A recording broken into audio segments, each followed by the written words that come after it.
Racist teen bullies elder regrets it when he learns his military rank in a suburban neighborhood.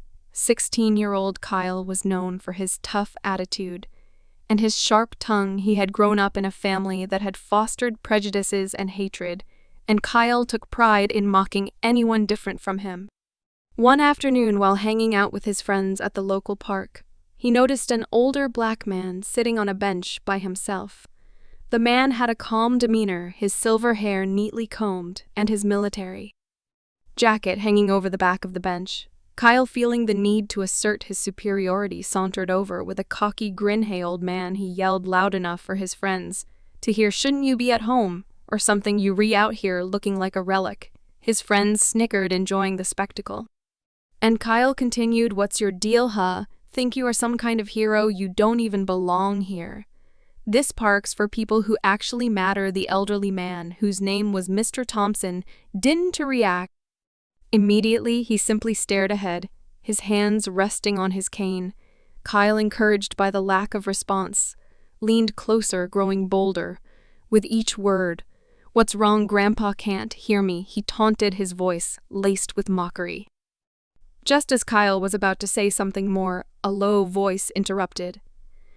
"Is there a problem here, Kyle?" Kyle turned around, surprised to see Officer Andrews, a local cop who had known him since childhood. Officer Andrews had always been a no-nonsense kind of guy, and Kyle could see the disappointment in his eyes. "I was just having a little fun," Kyle said with a shrug, trying to brush it off. This old man was just sitting here looking like he had nothing better to do. Officer Andrews stepped closer, his expression serious. "You don't know who you were talking to, do you?" Kyle, confused, turned back to the elderly man. "What, you some kind of big shot or something?" Mr. Thompson slowly rose from the bench, his movements deliberate and dignified. "I suppose you could say I've had my share of accomplishments, son," he said, his voice calm yet carrying an air of authority.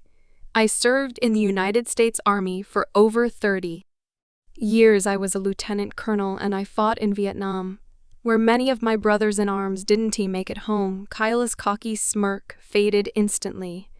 His friends fell silent, staring at Mr. Thompson stood tall despite his age.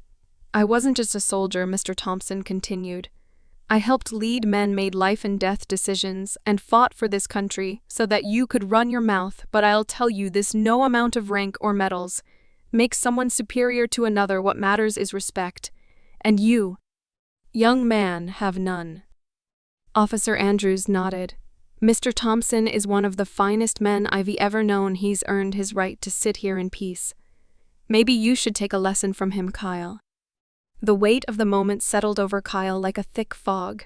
His usual bravado vanished, and for the first time he felt a wave of shame. He had picked on an elder without knowing a single thing about him. He had assumed, based on nothing more than his appearance, that Mr. Thompson was just an easy target. I didn't know," Kyle stammered, his face red with embarrassment. "I didn't mean." Mr. Thompson held up a hand, signaling that Kyle didn't need to apologize. "Words are easy, son," he said quietly, "but actions speak louder. You've got the chance to change, don't waste it." With that, Mr. Thompson turned and slowly walked away, his cane tapping gently against the sidewalk. Officer Andrews gave Kyle one last look before following the elder, leaving Kyle and his friends standing in stunned silence as they stood there. The reality of what had just happened began to sink in. Kyle had thought he was in control, that he could bully someone based on their age and race, but he had underestimated the power of a man who had truly lived a life of service and sacrifice. The young teen, who had once felt invincible, now realized how much he still had to learn about respect, humility, and what it really means to be a man. The encounter haunted Kyle for weeks, but it also transformed him.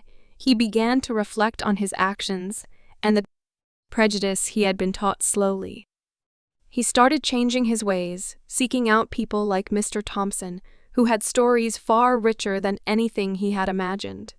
And from that day forward, Kyle made sure never to judge anyone by their appearance.